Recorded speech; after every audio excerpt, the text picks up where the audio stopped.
আজ রাতে ফেসবুকে একটা স্ট্যাটাস দিয়েছেন একজন, তিনি ওই মুহূর্তে সুইসাইড করবেন বা আত্মহত্যা করবার জন্য চেষ্টা করছিলেন। যাই হোক, পরে খবর পেয়েছি ওনার আত্মীয় স্বজন বা এলাকাবাসী খবর যে কোনোভাবে জেনে গিয়ে তাকে উদ্ধার করে হসপিটালাইজড করেছেন। আপনারা যারা এরকম ভুল সিদ্ধান্ত নেন তাদেরকে বলছি, জীবন জীবনের অর্থই হলো সংগ্রাম। Life is struggle.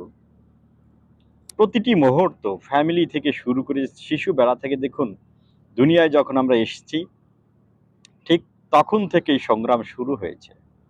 কারণ মায়ের পেটের মধ্যে যেমন ছিলাম, পৃথিবী কিন্তু এতটা মসৃণ নয়। আবহাওয়া, নানান রকমের ঝড় ঝাপটা, চড়াই উতরাই, গরম শীত, কত রকমের প্রতিকূলতা রয়েছে, বন্যা বর্ষা। কাজেই প্রতিটি মুহূর্তই স্ট্রাগল করে বাঁচতে হয় আমাদেরকে। খাওয়া দাওয়াটাও ঝামেলা, ঘুমটা এক ধরনের ঝামেলা। কেন হয়? কারো ঘুম হচ্ছে না, কারো ঘুম অতিরিক্ত, কারো ঘুম পরিতৃপ্তি মানে পাচ্ছে না, ওই রকম পর্যাপ্ত ঘুমের পরিবেশ নেই, কারো আছে কিন্তু চোখে ঘুম নেই। জীবনের সবকিছুই তো ঝামেলা। চুল নিয়ে মানুষের ঝামেলা নেই? চুল পড়ে যায়, চুল উঠে যায়, চুল খুশকি হয়, এই সেই প্রত্যেকটা জিনিস আপনি হিসাব করেন, ঝামেলা আছে।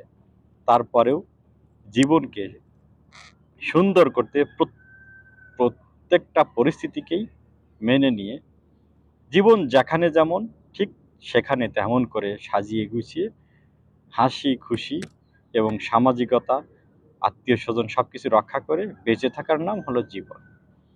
এইরকম সুইসাইড করবার মতো কোনো কারণ জীবনে নেই। যারা সুইসাইড করে তারা কাপুরুষ, তারা ভীত, তারা ব্যর্থ, তারা আসলে মানুষ নয়। মানুষ হিসেবে কোনোদিন পৃথিবীতে ছিলও না তারা। এটাই সত্য।